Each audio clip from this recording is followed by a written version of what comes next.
Assalamualaikum warahmatullahi wabarakatuh. Pada video kali ini kita akan belajar tentang adjoint matrix. Adjoint matrix ini kita gunakan dalam menentukan inverse dari suatu matriks. Untuk mengetahui lebih lanjut, simak penjelasan berikut ini. Simak definisi berikut ini. Jika A adalah matriks N kali N sebarang, dan Cij adalah kofaktor dari Aij, maka matriks ini merupakan matriks kofaktor dari A.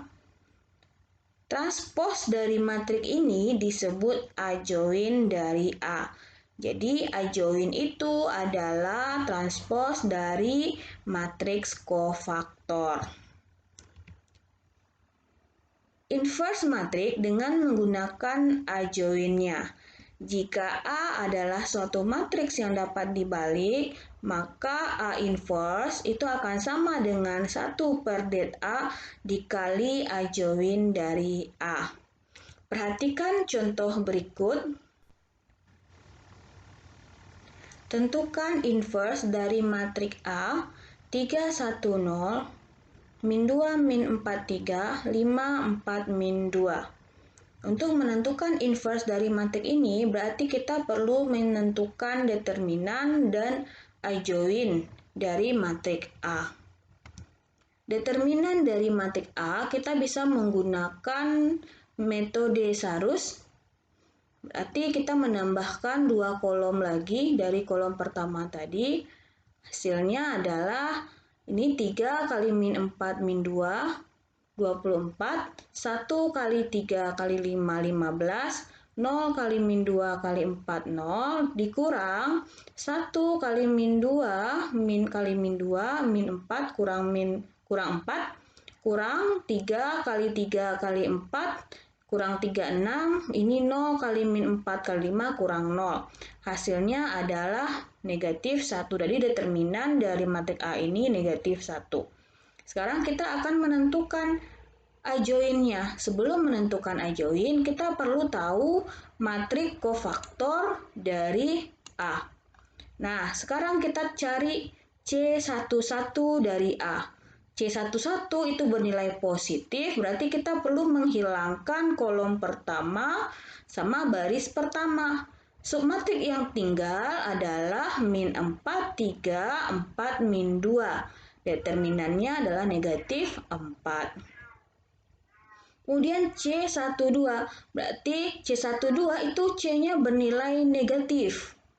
Negatif dari minornya. Berarti C12 kita menghilangkan baris pertama, kolom kedua. Submatriks yang tinggal adalah negatif 2, 3, 5, negatif 2. Hasilnya adalah di sini 4 dikurang 15, negatif 11 dikali negatif, hasilnya 11. Berarti C12 kita 11. Selanjutnya C13, berarti kita menghilangkan baris pertama dan kolom ketiga. C13 itu bernilai positif. Submatriks yang tinggal adalah min 2, min 4, 5, 4. Min 8 dikurang 20, min 20, hasilnya adalah 12.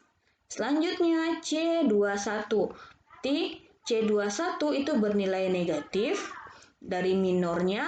Berarti minornya kita menghilangkan baris kedua kolom pertama. Berarti tinggal 1, 0, 4, negatif 2. 1 kali min 2, min 2 dikurang 0, berarti hasilnya min 2 dikali min 2, 2. Kemudian C22. C22 itu bernilai positif, berarti kita hanya mencari minornya. Kita menghilangkan baris kedua dan kolom kedua. Submatriks yang ada adalah 3, 0, 5, min 2. Ini 3 kali min 2, min 6, kurang 0 adalah min 6. C23 bernilai negatif dari minornya. Berarti minornya kita menghilangkan baris kedua, kolom ketiga. Submatriks yang ada 3, 1, 5, 4. 3 kali 4, 12 dikurangi 5, 7 kali negatif, negatif 7. Selanjutnya baris ketiga C31 berarti kita bernilai positif. Kita menghilangkan baris ketiga kolom pertama. Submatrik yang tinggal adalah 1, 0, min 4, 3. Berarti 1 kali 3, 3 kurang 0. Hasilnya adalah 3. Kemudian C32 itu bernilai negatif. Minornya baris ketiga kita hilangkan dan kolom kedua. Submatrik yang tinggal adalah 3, 0, min 3, min 2, 3. 3 kali 3, 9. 9 dikurang 0. 9 dikali negatif, negatif 9. Selanjutnya C33. C33 bernilai positif, berarti positif minornya kita menghilangkan baris ketiga dan kolom ketiga. Berarti submatrik yang tinggal 31, min 2, min 4. 3 kali min 4, min 12. Min 12 dikurang min 2. Berarti hasilnya adalah min 10. Sehingga kita bisa membentuk matriks dari kofaktor ini. Min 4, 11, 12, 2, min 6, min 7, 3, min 9, min 10. Nah, sekarang kita sudah tahu determinannya dan matriks kofaktornya. Untuk menentukan ajoid, kita perlu mentransposkan matriks kofaktor ini. Sehingga A inverse-nya adalah 1 per determinannya negatif 1 dikali A join dari A. A join dari A adalah inverse transpose dari matriks kofaktornya. Inilah transpose dari matriks kofaktornya sehingga diperoleh A inverse kita 4 min 2 min 3 min 11 6 9 min 12 7 10. Beginilah cara menentukan inverse dari suatu matriks dengan metode A join matriks.